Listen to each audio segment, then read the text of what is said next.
Hi, my name is Paola Sebastiani. I'm a professor of biostatistics at Boston University School of Public Health. And I'm Dr. Tom Perls, a geriatrician at Boston Medical Center and the director of the New England Centenarian Study. We're here today with Boston University hosting an online chat and are very happy to entertain questions that all of you might have concerning our study that came out in Science titled Genetic Signatures of Exceptional Longevity in Humans. So if you have questions, please post them, and we have a number of questions, if you don't post them, that we can begin to answer. So any questions as of yet? One question is, what is the top priority for the study? Are there certain family histories of illness or genetic traits that might benefit from this information? Want to take a crack at that? No, Okay. that's your expertise. So the number one priority of the study is that we wanted to understand the underlying genetics of exceptional longevity because we had a large body of evidence showing that this runs very strongly in families. And and a few other pieces of information from other studies. So we then embarked upon this genetic study that appears in Science. And again, the real point of the study is to understand the underlying genetics with the hope that we can then go on and provide this information to other researchers as well, so there can be a broad attempt at understanding the underlying biology for why these individuals achieve their very old age in such good health. Okay. Do we have any questions come up yet? Okay. The next question is,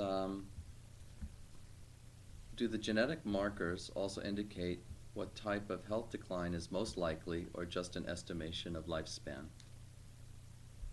Right, so first of all, the genetic markers don't give an estimation of lifespan. So that's one of the important points to make.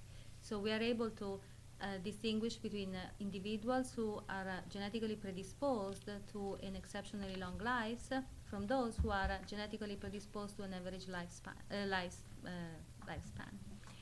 And for the part of our analysis shows that some combination of these genetic markers are also associated with, for example, delayed age of onset of age-related diseases and different prevalences of age-related diseases. So we think that these genetic signatures that cluster in the centenarians could be very useful in other GWAS studies that are studying fairly strong genetic traits. And so an important aspect of the study is this tool to come up with these markers that accurately, to a certain degree, differentiate between one's subjects and the controls, and then to further come up with these subcategories of individuals, and then see what phenotypic traits they have in common, which is quite a different approach than what we've seen in the past, where one begins with the phenotypic trait and see what genetic factors people have in common. This is, I think, a very powerful data-driven way to discover subphenotypes of a trait. Right.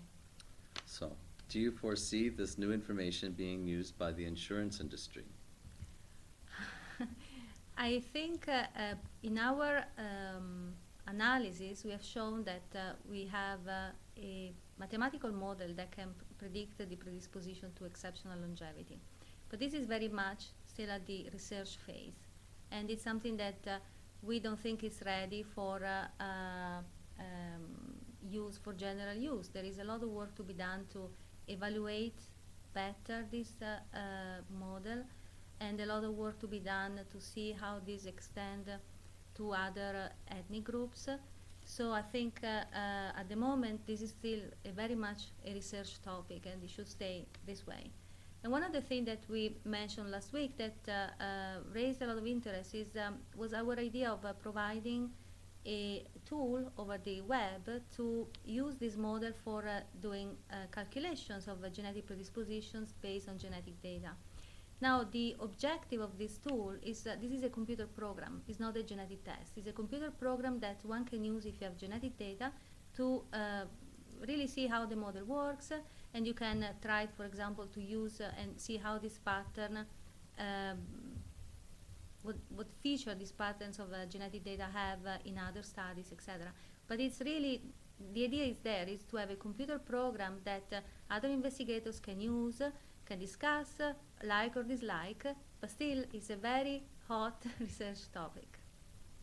And Paula alluded to this a little bit already, but remember that the model is 77% accurate, but it's also 23% inaccurate. And for people to make insurance-like or any kind of social entitlement decisions based upon something like this, I think, and we think is absolutely not the thing to do. And and there's already, as many of you know, a law in place that indicates that the insurance industry cannot have access to people's genetic information, and for that, along those lines, I think that should be true for any social entitlement. And this speaks to maybe the future as these tests perhaps become more accurate, that we need to be very careful to understand the ethical and social implications of tests like these, and make sure no one is going down an incorrect road here. Okay. Do you foresee this test being seen as an important part of a person's medical information, or more as a luxury? I think I think it's really a curiosity to see if an individual has this genetic predisposition. If you in if you think at the utility in terms of your lifestyle of having this information, the utility is if you are genetically predisposed to exceptional longevity, then you want to be healthy because you want to live a long life and be healthy. If you are not genetically predisposed based on this model, then you have an even stronger incentive to be healthy, because we know very clearly that the lifestyle, not smoking, not exceeding in alcohol, being on a good weight, not being overweight, are all factors that increase your years of healthy life. And again, if the test says that you don't have a genetic predisposition, that by no means that you don't. Right. Certainly non-Caucasians who weren't tested in this study could have very different signatures that could predispose to exceptional longevity that are not in the model that we have. And there is this 23% where there is no predisposition in the centenarians. And the other thing to remember is that all of us should be having very good and healthy lifestyles. We generally, based upon the Seventh-day Adventist Health Study, likely have the genetic predisposition to get at least to our late 80s. And Seventh-day Adventists do this with healthy habits dictated by their religion. If you have less healthy habits, then unfortunately you approach the average life expectancy of this country, which is currently about 80, and probably quite a bit of chronic illness associated with that due to major things like smoking, overt obesity, not exercising, and unhealthy diets. So it's just very important. We all kind of know that these habits are extremely critical to our aging well, and everyone needs to take that to heart. Okay. I guess the other question has to do if this could be a part of a person's medical information. And there, particularly we're very interested in these signatures that individuals within the study have in common. Some of these signatures are associated with just the most extreme ages of the individuals in the sample.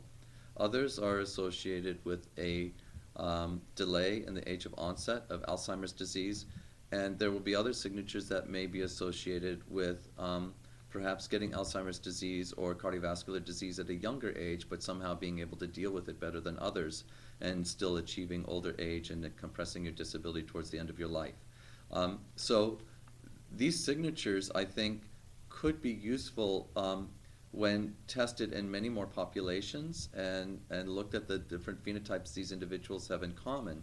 And we'll see. The other place that this could be interesting is in pharmacogenomics, where if one finds individuals with a particular signature where what they have in common is the ability to have a good effect from a drug or an adverse reaction from a drug, by knowing a person's signature, we might be able to better tailor the pharmacotherapy for individuals.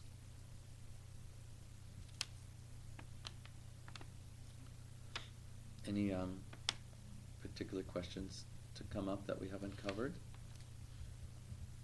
We still have a few from the Okay. list. Let's see. Now, this gets at the question a little bit differently, but it was of significant interest, so we'll bring it up again. According to the media, you're planning to offer the test for free with the condition that a full DNA genome is submitted. How can someone go about starting that process, and whom should they contact? And this is certainly a misconception that Paola can address. Yeah, as I said before, what we plan is to have a computer program on the website of the New England Centenarian Study that can be used to compute the genetic predisposition based on genetic data. And the idea is to allow other investigators to use this tool on their own data and see how this reproduces in other studies, or how this pattern of genetic markers, what type of profiles this pattern of genetic markers generate in other data. And I think it's an interesting research question, and from the computational point of view, people who work in the, for example, bioinformatics field, we do this all the time to produce kind of advanced statistical tools and then make them available on the internet as free software. But it's, again, the key word here is not a genetic test, it's a computer program, and it makes a big difference. Now, the study involved work with centenarians. Aside from genetics, what other factors, lifestyle or otherwise, may influence lifespan to 100 and older? And we have these wonderful, wonderful subjects that have been, we started to study back in 1995 and have accumulated over this period of time about 1,600 centenarians. One of the misconceptions that we've come across in reaction to the study is that people think we're studying aging. And we're studying a very different kettle of fish, so to speak, that these people are living 10, 15, 20 years longer than average life expectancy, or even what most of us should be able to achieve, which is our late 80s. Centenarians are about 1 per 6,000 in the population, and the supercentenarians, people who are 110 or older, are 1 per 7 million currently in the population. Now, I should say that that's not to say that that they're that rare going forward. Jim Voppel, a wonderful biodemographer in Germany, head of the Max Planck Institute, had a paper come out in Lancet about a year ago that we cite in the paper, indicating that 1/2 of French girl babies born today have the opportunity to live to 100, and or will live to 100. And I thought this was a bit optimistic, but in our study, we actually found that about 15% of our large control sample had genetic signatures that predisposed them to a greater than 50% chance of having the genetics that would allow them to get to 100. So potentially maybe 15% of the population. And why aren't 15% of the population currently centenarians? And we think the reason is our centenarians today were born in 1900. And they went through all kinds of horrible public health issues like bad water supply and so on that led to infectious diseases and things that led to a quarter of the children dying during infancy. That terrible mortality has been gotten rid of, so many more people have the opportunity to age and get to these older ages than otherwise. So we should be seeing many more centenarians in the future. You can read. Here's a question. Oops, not sure if I was meant to start a new comment thread. How do you respond to concerns expressed by GWAS experts that differences in genotyping technologies used for different samples in your study? Right. So we received some comments last night, and we are addressing these comments very seriously.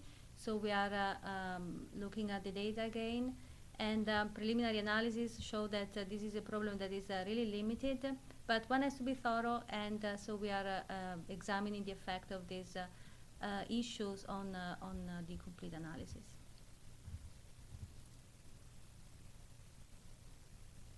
Okay. Obviously, let's see. So another question that has come up is the other factors that centenarians have in common that seem to explain their exceptional longevity. And this relies more, I rely more on our previous published studies to address this question, but one is some personality studies that we did, not on the centenarians, but on the kids, who very much follow in the footsteps of their parents in terms of decreased rates of heart disease, stroke, and diabetes. And in the children, and that is one of the reasons we pursued the genetics, is because this does seem to run strongly in the kids as well, at least in terms of their delay of age-related diseases and how well they seem to be aging. And they score very low in a feature of personality testing called neuroticism, meaning that they're not neurotic, that they don't dwell on things that would internalize stress. And so it seems that what's so important is the ability to manage stress very well, rather than the amount of stress that a person endures. The other is that they tend to be scoring quite high in extroversion, meaning that they're able more aptly to establish friendships and social networks that are helpful to their to cognitive stimulation and perhaps even establishing social safety nets in case they need that. There's been some talk about whether or not these individuals have a large history of smoking or obesity and somehow they get away with it despite having good genes. And I don't think that's the case. While many of our centenarians may have had a history because it was fashionable at the time of smoking in the 1920s or 1930s, very few of them have a history of recent smoking. I can count on one hand the number who have a current history of smoking, and that might be a cigarette a day. And then the other is, do they exercise? Not really, but are they overtly obese? No, we rarely see that. Maybe a little stockiness among the women, but the men tend to be quite lean. So those are some of the factors that we see in common with the centenarians. Yeah, I think we have time for one more question if you'd like to address. We don't seem to have any more from Twitter or Ustream, but if you have any on the list that appeal to you.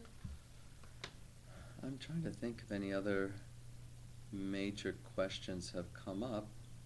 I